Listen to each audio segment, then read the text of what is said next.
Hello everyone, सभी को नमस्कार। तो कल CGL 2021 का मेंस का एग्जाम है। आप में से काफ़ी सारे स्टूडेंट्स इस एग्जाम को देने जा रहे होंगे, तो आपके लिए एग्जाम से पहले कुछ सजेशंस या टिप्स कह लीजिए वो हैं जो कि खुद मैं हर एग्जाम में अप्लाई करता था, जो भी एग्जाम मैंने दिए। कुछ स्टूडेंट्स के इसमें से सजेशन भी हैं कि हाँ भाई हमने ऐसे किया, हमें ये परेशानी हुई थी, हमारा पेपर इस वजह से रह गया। तो कुछ जो इंपॉर्टेंट की पॉइंट्स हैं उस पर फटाफट से हम बातचीत करेंगे। और आप किसी भी एग्जाम को इन फ्यूचर देते हो, अगर आपने ये वीडियो देख ली तो आपको फाइनली फिर कोई और वीडियो देखने की आवश्यकता नहीं है। तो इस सेशन को, इस वीडियो को हम छोटे से छोटा लेकिन एकदम सटीक रखेंगे, टू द पॉइंट हर बार की तरह। सबसे पहला पॉइंट, अभी थोड़ा सा डर लग रहा होगा, बे यार कल एग्जाम है, कैसा जाएगा कैसा नहीं जाएगा, कितना पढ़ना चाहिए। अब कुछ नहीं है। अगर अब तक मेहनत करी थी तो आज के दिन से कुछ नहीं होने वाला, और अगर अब तक मेहनत नहीं करी थी तो भी आज के दिन से कुछ नहीं हो रहा। तो इट इज़ वेरी इंपॉर्टेंट कि अब आप रिलैक्स करें। रिलैक्स करना इज़ वेरी इंपॉर्टेंट। जो भी आपने अब तक पढ़ाई करी थी, मेहनत करी थी, उस पर भरोसा रखना इज़ वेरी इंपॉर्टेंट। ठीक है, तो रिलैक्स करिए, चिल करिए, थोड़ा सा लंबी गहरी सांसें लेनी है। ठीक है, मेडिटेशन कर सकते हैं। और आज आपको एकदम टाइमली सोना है क्योंकि कल आपका एग्जाम है। तो एग्जाम से जस्ट पहले try to take a sleep of 7 to 8 hours, 7 से 8 घंटे सोने की पूरी कोशिश करिए। ठीक है, हाँ ये बहुत इंपॉर्टेंट पॉइंट है। इन सभी पॉइंट में सबसे पहले इंपॉर्टेंट पॉइंट ये आता है कि यार 1 घंटे पहले आप एग्जाम से पहुंचने की एग्जाम सेंटर पर कोशिश करिए, मिनिमम 1 आवर। जब आप 1 घंटे की कोशिश करोगे तो 45 मिनट पहले पहुंचोगे। बारिश का मौसम चल रहा है ना, आज भी खूब बारिश हो रही है, तो एग्जैक्टली मुझे अपना ही टाइम याद आ रहा है जो CGL 15 मेंस। आप देखिएगा समय मिले तो, वैसे अभी पेपर पे अपने फोकस करिए। अगस्त में ही पेपर था, आई थिंक 15-18 अगस्त में। बहुत बारिश थी। इंपॉर्टेंट बात ये समझिए कि उस दिन सुबह कैब नहीं हो रही। ठीक है, तो मैं दिल्ली गया था, सेंटर मैंने दिल्ली भरा था, तो कोई कैब वगैरह नहीं हो रही, खूब एकदम तेज बारिश हो रही है। अब फिर मैंने अपने फ्रेंड को कहा कि भाई आप ही मुझे जो है मेरे सेंटर पर ड्रॉप करो। ठीक, तो अब यहाँ पर मैं एक्स्ट्रा पेयर ऑफ कपड़े लेके गया था, रास्ते में सारे कपड़े भीग गए, वहां पे जाके चेंज किया। तो ये देखो, एग्जाम केवल आपके वो उस दिन का एग्जाम नहीं है, केवल नॉलेज का टेस्ट नहीं है। ऐसी छोटी छोटी समस्याएं आती रहेंगी, उसको आपको जो है ओवर पावर करना है। मेट्रो है, मेट्रो में हो सकता है कि क्या कहते हैं, मेट्रो भी उस दिन लेट हो गई है ना, और कई बच्चे जो है एग्जाम नहीं दे पाए, डिले पहुंचे वहां पर, एग्जाम नहीं देने दिया। तो इन सब चीजों से बचना है। आपको ट्राई करना है कि आप 1 घंटे एग्जाम सेंटर पर पहले पहुंच पाए। ठीक है, फिर कोई आपकी ये एक्सक्यूजेज नहीं मानेगा कि तैयारी तो बढ़िया थी लेकिन बारिश की वजह से मेट्रो खराब हो गई, बस खराब हो गई और मैं पहुंच नहीं पाया या पहुंच नहीं पाई। ये छोटे मोटे एक्सक्यूजेज नहीं मानने होंगे। पानी पीना इज वेरी इंपॉर्टेंट, हमारे शरीर के लिए बहुत आवश्यक है। 70% वाटर है, लेकिन एग्जाम से आधे घंटे पहले या 45 मिनट्स पहले जो पानी पीना हो पी लो, उसके बाद वॉशरूम हो आओ, क्योंकि एग्जाम में एक मिनट बहुत बहुत कीमती है। ऐसा नहीं होना चाहिए कि एग्जाम से आधे घंटे पहले आप 1 बोतल पानी पी गए हैं, उसके बाद फिर बीच में आपको जाना पड़ रहा है। ठीक है, तो वहां पर एक मिनट कीमती है, उसको बचाना है। So this point is also important. Target pressure, अब हम एग्जाम हॉल में बैठ गए हैं, यही हमारा एग्जाम हो रहा है, सामने मेरे PC रखा हुआ है।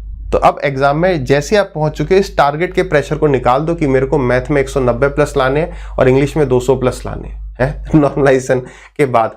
वो प्रेशर अपने ऊपर बिल्कुल भी क्रिएट नहीं करना है। एग्जाम में जो भी टारगेट है ना मेरा, वो एग्जाम हॉल के बाहर छोड़ के एग्जाम में बैठना है। याद करिए 17 मेंस का पेपर, अगर नहीं पता है तो मैं बता दूं, 17 मेंस का पेपर इतना बढ़िया आया था कि अच्छे अच्छे स्टूडेंट्स के जो नंबर थे वो डबल डिजिट में रह गए थे मैथ्स में, यानी कि वो 50 सवाल प्लस भी सही नहीं कर पाए थे।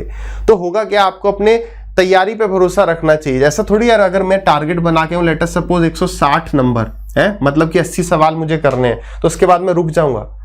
एग्जाम में अगर आप टारगेट लेके जाओगे कि नहीं मेरे को 180 प्लस लाने हैं, यानी कि केवल मैं 10 सवाल छोड़ सकता हूँ, 190 प्लस लाने हैं तो केवल 5 सवाल छोड़ सकता हूँ, तो जब वो 5 सवाल छूट जाएंगे तब आप सोचोगे कि यार अब तो मेरा टारगेट रह गया, अब मैं नहीं कर पाऊंगा। अरे भाई, ये सोचना है कि यार मेरे को बाकियों से अच्छा परफॉर्म करना है, मुझे अपना बेस्ट देना है, चाहे 160 हो चाहे 200 हो, मैं अपना बेस्ट दे के आऊंगा।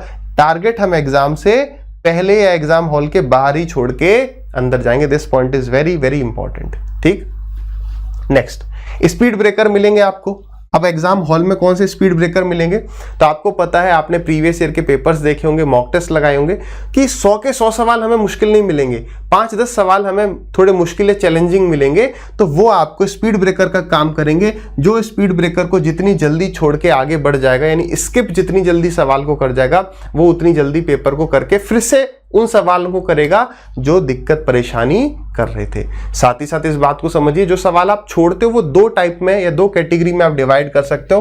पहला, हो तो जाएगा लेकिन टाइम लगेगा। दूसरा, जिसका आपको सर पैर ही नहीं मिल रहा, समझ में ही नहीं आ रहा है सवाल में घुसना कहां से है, तो आप इन वाले सवालों को मार्क फॉर रिव्यू कर जाना। क्योंकि मान लो मैंने 10 सवाल छोड़े तो 10 में से 6 ऐसे हैं जो मैं टाइम लूंगा लेकिन हो सकते हैं, और 4 ऐसे हैं जो बिल्कुल खबर ही नहीं पड़ रही, ठीक है। लेकिन अगर ये 4 सवाल स्टार्टिंग में होंगे तो मैं इन्हें पढ़ने में टाइम वेस्ट कर जाऊंगा अगर मैंने मार्क फॉर रिव्यू नहीं किया होगा इन 6 सवालों को। Is it clear to everyone? ठीक है, तो ये जो स्पीड ब्रेकर है ना, बहुत अच्छे अच्छे छात्र होते हैं, ऐसे स्टूडेंट्स ऐसे होते हैं जिनको मतलब वो 3-4 सवाल ही दिक्कत देंगे और वो उन 3-4 सवाल को छोड़ के आगे नहीं बढ़ पाए। एक सवाल में जब 3 मिनट वेस्ट हो गई और आंसर नहीं आया तो क्या होगा, उसका प्रेशर अगले सवाल पे जाएगा और फिर हम ये सोचेंगे अबे यार ये सवाल, फिर वापस जाने का मन करे कि वो फिर से देखूं क्या, उधर 3 मिनट तो ऑलरेडी चले गए। तो वो पूरा पेपर आपका खराब कर सकते हैं 1 से 2 सवाल, और वो डेफिनेटली आपको मिलेंगे। इन सवालों को तुरंत से तुरंत, हो रहा है नहीं हो रहा है, स्किप करके आगे बढ़ना है। करना है तो फटाक से करना है, छोड़ना है तो भी फटाक से छोड़ना है, ठीक है। नेक्स्ट, इजी क्वेश्चंस रॉन्ग हो सकते हैं। मतलब कई बार होता है जैसे मैं कहूं कि 5 आर्टिकल्स का कॉस्ट प्राइस बराबर है 7 आर्टिकल्स के सेलिंग प्राइस के, तो बताओ प्रॉफिट या लॉस परसेंट कितना है। हमारा आंसर कई बार नहीं आता है। कई बार आपने देखा होगा मॉक टेस्ट में 2 3 5 हो रहा है, 2 × 3 5 हो रहा है। तो मेरा मानना ऐसा, ये मेरा सजेशन है, इस पर आपके क्या विचार है, आपने मॉक टेस्ट में बनाए होंगे, उस पर स्टिक रहिएगा।